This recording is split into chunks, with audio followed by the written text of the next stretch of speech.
কখনই কি আপনার এমন মনে হয়েছে যে ভালোবাসার নামে আপনাকে কেউ বেঁধে ফেলেছে? আপনার সব চাওয়া, আপনার স্বাধীনতা, আপনার চিন্তাভাবনা অন্য কারো হাতে বন্দী। একটা সম্পর্কের জন্য, একটা সম্পর্ককে টিকিয়ে রাখার জন্য আপনাকে সবকিছু জলাঞ্জলি দিতে হচ্ছে। আজকে যে সিনেমাটা নিয়ে কথা বলবো সেই সিনেমাটা এই প্রশ্নগুলোই তুলবে। নেটফ্লিক্সে চলে এসছে তেলুগু সিনেমা দ্য গার্লফ্রেন্ড। রাশমিকা ম্যান্ডানা এই সিনেমাটা কেমন ছিল, এর গল্পটা কতটা রিলেভেন্ট, আর আমার পার্সোনাল এক্সপিরিয়েন্সটা কি, সেটাই জানাবো আজকের এই ভিডিওতে।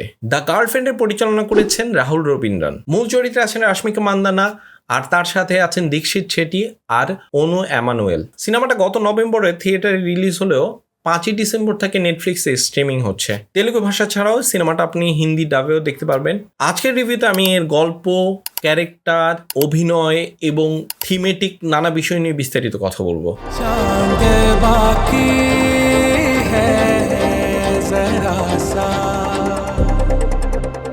গল্পটা ভোমা দেবী নামে একটা মেয়ের গল্প, আর সেই চরিত্রে অভিনয় করেছেন রাশমিকা। ভোমা হায়দ্রাবাদে এসে ইংরেজি লিটারেচারের উপর মাস্টার্স করতে। মেয়েটা একটা শান্ত স্বভাবের মেয়ে, বই পড়তে ভালোবাসে এবং একটু কল্পনা প্রবণ। এমন একটা ক্যারেক্টার যে কিনা নিজের জগতে থাকতে বেশি পছন্দ করে। কলেজে এসে প্রথম দিকে তার সাথে পরিচয় হয় ভিকি বা বিক্রম নামে একজনের সাথে।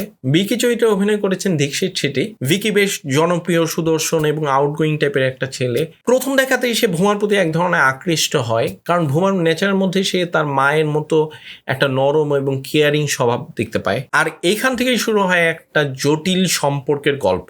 ভোমা প্রথম দিকে খুব বেশি আগ্রহী না থাকলেও ধীরে ধীরে সেও বিকির প্রেমে পড়ে যায়। কিন্তু সমস্যাটা শুরু হয় সম্পর্কটা যখন আরেকটু এগোতে থাকে। বোঝা যায় যে বিকি আসলে অনেক বেশি পজেসিভ, কন্ট্রোলিং এবং ম্যানিপুলেটিভ।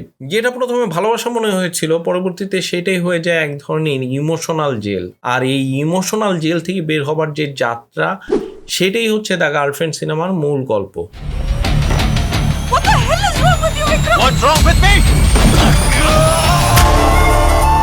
আমরা যদি সাম্প্রতিক সময় ভারতীয় সিনেমার দিকে তাকাই, তাহলে দেখব যে গত কয়েক বছরে মেইন স্ট্রিম সিনেমায় আলফা মেল বা টক্সিক ম্যাসকুলিনিটিকে অনেক বেশি গ্লোরিফাই করার চেষ্টা করা হয়েছে, যেটা একটা ব্যালেন্স সোসাইটির জন্য খুব ভালো জিনিস না। এই সিনেমাগুলোতে পুরুষতান্ত্রিক যে ইগো আছে সেটাকে হিরোইজমের মোড়কে এক ধরনের প্রেজেন্ট করা হয়েছে। দ্য গার্লফ্রেন্ড সিনেমাটা সেই যে ট্রেন্ড, সেটা বিপরীতে দাঁড়িয়ে একটা জরুরি আলাপ তুলতে চেয়েছে। পরিচালক রাহুল রবীন্দ্রন খুবই সচেতনভাবে এই সিনেমার মাধ্যমে সেই সব নারীদের নীরব সংগ্রামের কথা বলতে চেয়েছেন, যারা কিনা একটা সম্পর্কের নামে, সম্পর্কের কারণে তার যে ব্যক্তিত্ব সেটাকে বিসর্জন দিতে বাধ্য হয়। ভার্জিনিয়া উলফের একটা বিখ্যাত উক্তি আছে না, a woman must have money and a room of her own. Bhooma চরিত্রটা এই সিনেমায় a room of one's own খুঁজে পাওয়ার চেষ্টা করছে। এইটা কোনো বিপ্লবী বক্তব্য দেয় না, শুধু একটা প্রশ্ন তোলে, আসলে কি ভালোবাসা এমন হওয়া উচিত? You know how madly I'm in love with you. ये कोई पिकअप लाइन तो नहीं है ना? I won't fall for it. The girlfriend সিনেমার যে প্লট সেটা অনেক সিম্পল মনে হলো, তার যে এক্সিকিউশনটা আছে সেটা অনেক ইন্টারেস্টিং। পেসিং যদিও একটু স্লো, বিশেষ করে ফার্স্ট হাফে। রান টাইম মোটামুটি 2 ঘন্টা 18 মিনিটের মতো, যেটা ম্যানেজেবল, কিন্তু কিছু জায়গায় একটু টেনে লম্বা করা হয়েছে বলে মনে হবে।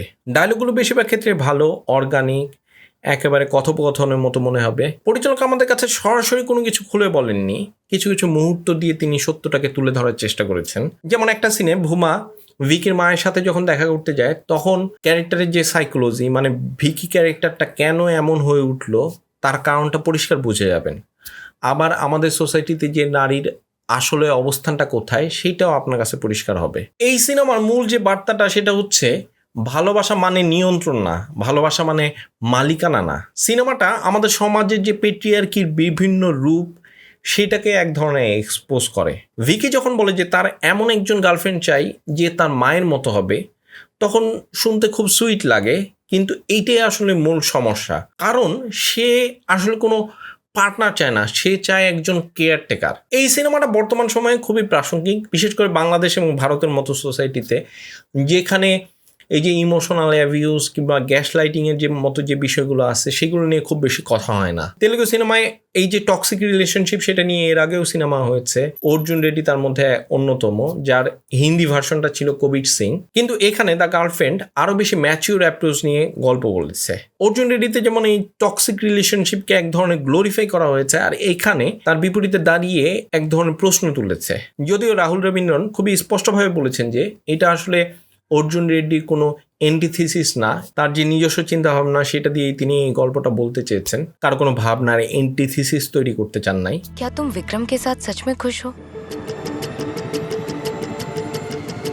এবার যদি অভিনয়ের কথা বলি তাহলে দ্য গার্লফ্রেন্ড সিনেমার মূল প্রাণকেন্দ্র হলো রাশমিকা। এটা তার ক্যারিয়ারের অন্যতম সেরা পারফরমেন্স বলা যেতে পারে। ভোমার যে ইনোসেন্স, তার যে ভালনারেবিলিটি, তার যে ধীরে ধীরে ভেঙে পড়া, এগুলাকে রাশমিকা খুবই সাটল ওয়েতে বলার চেষ্টা করেছেন। তার যে আই অ্যাক্টিং কিংবা ডায়লগ ডেলিভারি সেগুলো খুবই পারফেক্ট ছিল। অন্যদিকে ভিকি চরিত্রে দীক্ষিত শেট্টির যে পারফরমেন্স সেটাও ব্রিলিয়ান্ট ছিল। তার চরিত্রটা ছিল অনেক বেশি আনকমফোর্টেবল, অনেক বেশি ডিস্টার্বিং। তবে ভিকি চরিত্রটা কিন্তু খারাপ মানুষ না, সে ফিজিক্যালি ভায়োলেন্ট না, সে একজন ইমোশনালি অ্যাবিউজার। আর এই ব্যাপারটা দীক্ষিত তার অভিনয়ের মাধ্যমে খুবই চমৎকারভাবে পোর্ট্রে করেছেন। দ্য গার্লফ্রেন্ডের পরিচালক রাহুল রবীন্দ্রনের যে ডিরেকশন সেটা ছিল কমেন্ডেবল। তিনি সাহসের সাথে একটা সোশ্যালি রিলেভেন্ট টপিক নিয়ে কাজ করেছেন। অনেস্টলি বলতে গেলে পুরো সিনেমাটা জুড়ে আমি একটু আনকমফোর্টেবল ছিলাম, আর আমার কাছে মনে হয়েছে এইটাই সিনেমাটার মূল উদ্দেশ্য ছিল। এই সিনেমাটা আপনাকে কোনো কোজি ফিল দেবে না, আপনাকে এই সিনেমাটা ভাবাবে, এই সিনেমাটা আপনার মনে অনেক প্রশ্ন তুলবে। ডিরেক্টর এখানে দারুণভাবে কিছু ভিজুয়াল মেটাফোর ব্যবহার করেছেন। যেমন যখন আমরা ভূমাকে দেখি রিলেশনশিপ নিয়ে একটু কনফিউজড অবস্থায় আছে, তখন বাথরুমে যখন সে শাওয়ার নিচ্ছিল তখন চারপাশের যে দেয়াল তাকে ধীরে ধীরে সংকুচিত করতে করতে একটা বদ্ধ জায়গায়, একটা বন্দি জায়গায় আটকে ফেলে। এটা একটা ক্লস্ট্রাফোবিক অবস্থা তৈরি করে। এই সিনেমার মধ্যে এই ধরনের অনেক সিম্বলিক স্টোরি টেলিং ছিল, যেটা আমার কাছে ভালো লেগেছে। সিনেমাটোগ্রাফির ফ্রেমিং, তারপর কম্পোজিশন, এগুলো খুব ভালো ছিল। বিশেষ করে শাওয়ার সিন এবং মিরর সিনের যে সিনেমাটোগ্রাফি ছিল সেগুলো আউটস্ট্যান্ডিং ছিল।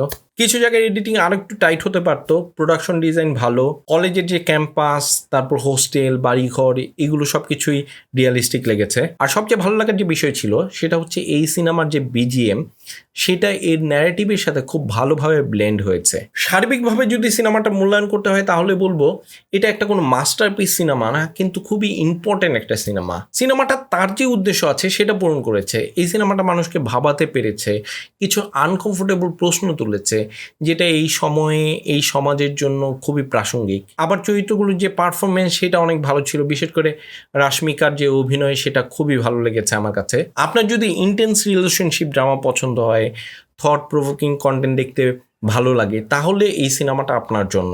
বিশেষ করে পুরুষ দর্শক যারা আছেন তাদের জন্য এই সিনেমাটা দেখা খুব ইম্পর্টেন্ট, কারণ এই সিনেমাটা আপনার যে প্রিভিলেজ, আপনার যে কন্ডিশন, সেগুলো নিয়ে প্রশ্ন তুলবে। এই ব্যাপারটা আপনার কাছে আনকমফোর্টেবল মনে হলেও এইটা খুবই দরকারি। আর মেয়ে দর্শকরা হয়তো ভূমার সাথে নিজেদের যে অবস্থা সেটাকে এক ধরনের কানেক্ট করতে পারবেন। তো এই ছিল দ্য গার্লফ্রেন্ড নিয়ে আমার রিভিউ। আপনারা যারা সিনেমাটা দেখেছেন তাদের কাছে কেমন লেগেছে সেটা আমাকে কমেন্ট করে জানাতে পারেন। আর এই রিভিউটা যদি ভালো লেগে থাকে তাহলে লাইক শেয়ার করুন। আর এই ধরনের আরও রিভিউ দেখতে চ্যানেলটাকে সাবস্ক্রাইব করতে পারেন। দেখা হবে পরের ভিডিওতে। ততক্ষণ পর্যন্ত ভালো থাকুন, সুস্থ থাকুন, সিনেমার সঙ্গে থাকুন।